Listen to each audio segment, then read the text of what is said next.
Hello everyone. तो आज हम बनाने वाले हैं पनीर मसाला ढाबे वाला। तो जो ढाबे पे मिलता है, जो कि काफ़ी ज़्यादा फेमस है और काफ़ी ज़्यादा टेस्टी बनता है। तो आज हम ट्राई कर रहे हैं दोनों भाई बहन इसको बनाने की, जिसके लिए जो भी सामग्री लगती है, जो भी है वो हमने जो है लाई है। जिसमें हमारे पास सबसे पहले हमने कुछ चीज़ें जो है मंगवाई हैं, कुछ हमें घर पे ही थी।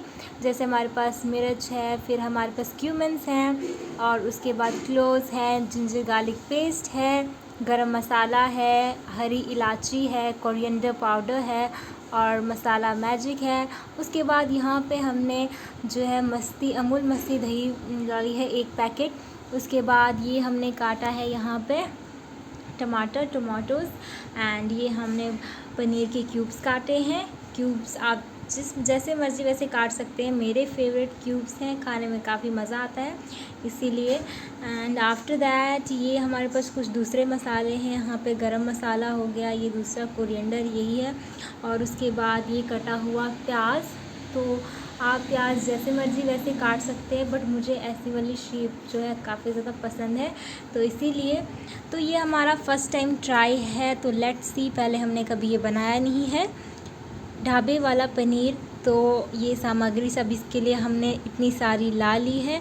अब टाइम है इसको कुक करने का। तो आइए देखते हैं अब ये कैसा बनेगा। तो जैसे कि आप देख सकते हैं कि हमारे चावल जो हैं वो बन चुके हैं। राइस कुकर में हमने चढ़ा दिए थे, तो चावल हमारे बन के हो चुके हैं तैयार। तो देख सकते हैं आप, काफ़ी अच्छे चावल जो हैं बन चुके हैं। बासमती चावल हैं, ये स्पेशलिटी है जम्मू की बासमती चावल। मुझे तो बहुत पसंद है। आप कमेंट करके बताइएगा कि आपको क्या पसंद है बासमती चावल। बिल्कुल मुस्कुराते हुए चावल, हमारी मम्मी कहती थी जब भी अच्छे चावल बनते थे कि ऐसे लगना चाहिए कि चावल मुस्कुरा रहे हो आपके देख के। तो सेम वैसा ही हो रहा है। तो चलिए अब हम पहले अपनी दूसरी रेसिपी को तैयार करते हैं।